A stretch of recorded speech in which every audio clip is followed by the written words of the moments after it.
All right, Dr. Armstrong, thank you for talking with us. We really appreciate it. I want to start by asking about your return to PPS because I understand you were in Evergreen as deputy superintendent before coming back to PPS. What is one positive change you've noticed in the district, and what is a challenge that you want to address right from the get go this school year? Yeah, that's an excellent question. I think I would say coming back from Evergreen, one of the things that I noticed was the amount of energy and excitement for starting a school year where some of the things and the woes in the previous year are behind staff. So I would say the opening of schools, being post strike, and being a couple years post pandemic, I would say is something that I've noticed. One of the challenges that I'm looking forward to addressing right away would be the building of trust and the establishment of relationships. I think in some cases, there's been trust that's been lost. Other cases, there's been trust that was never really established.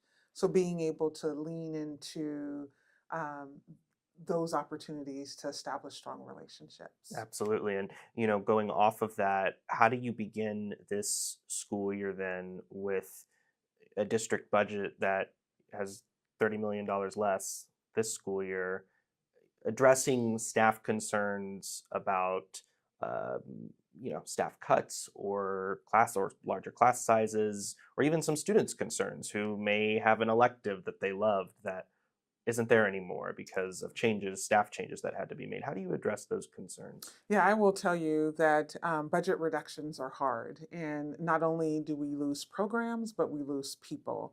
And so, one of the things that I began immediately when I was first onboarding in July was setting up some listening sessions and hearing from impacted individuals, not just those who are leading our buildings, those who lead programs, and then those who teach in those programs. I believe that our values should be demonstrated through our budget. And so, if we believe in high quality programs, if we believe in programs that's really going to elevate our students to the next level, then we need to prioritize our funding. And so, leaning into those conversations immediately has been one of my strategies so that when we get into the conversation of where we need to make reductions, where we need to have some of those hard conversations, we're prepared to do so. Mhm. And it's clear to everyone that there's a decline in enrollment, right? And that our current funding with our service level is inadequate, right? And so I know that there are people around the state, our lawmakers and others are in support of helping us through that. But I would say leaning into that conversation early. Mhm.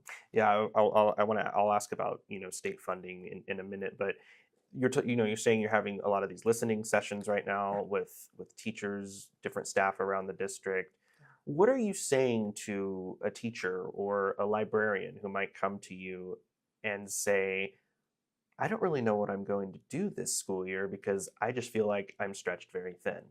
Right, right. That's a great question.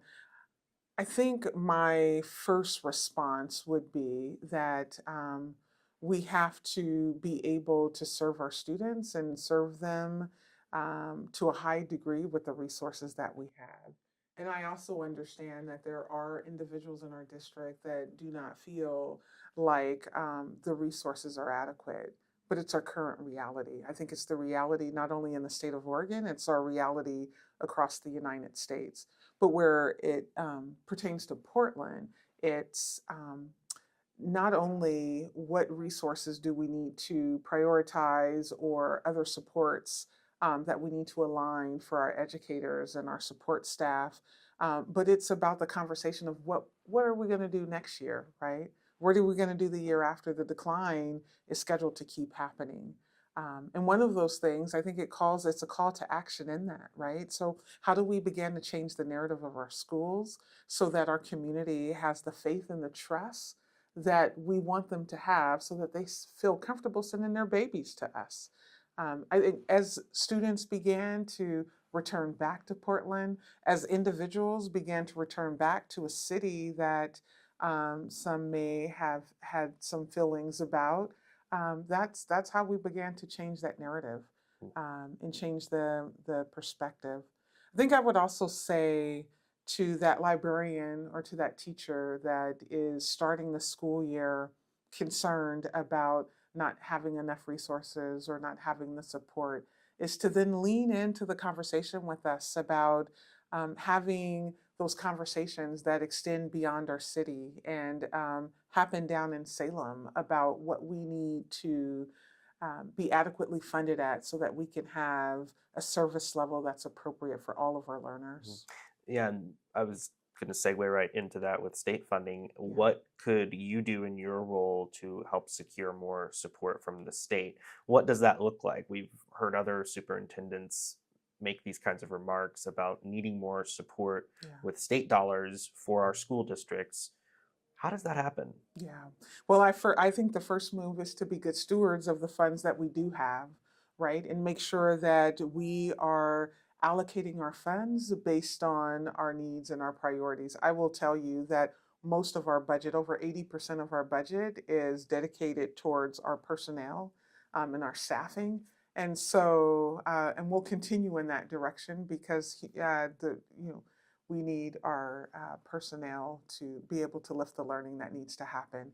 I would say the conversations in Salem should be centered on the student and the needs of students. You know, we can talk about students with IEPs or students with special needs or access special education. We're not fully funded or adequately funded to be able to address some of the needs of our students, yet we're obligated to. And not only the obligation, but it's the right thing to do. That every single one of our students have experiences that set them up for success later on in life. Mhm. And so we continue that work without the funding, right? I would also say that we need to have conversations about some unfunded mandates. There's some expectations that are held at the state level, and they're the right expectations in most cases, and we just need the funds to be able to match it. Mhm. So I think it means showing up with real stories and real examples and real data points about how we're being impacted by the current fund service level funding. Mhm.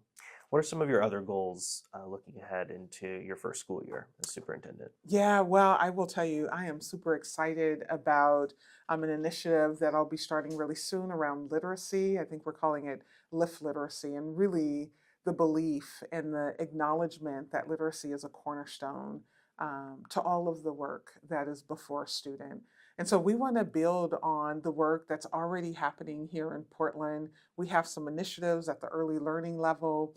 We have our teachers who are involved in the science of reading training and making sure that we are using all of the best practice to teach reading to our students. And so, really getting community partners and nonprofits and businesses to lean into the work of literacy in Portland, I think is a huge goal. Or no, I know that that's a huge goal. Sorry. Absolutely. Yeah. No, it's okay. Yeah. All right. Well, thank you so much, Dr. Armstrong. Yeah. Appreciate your time.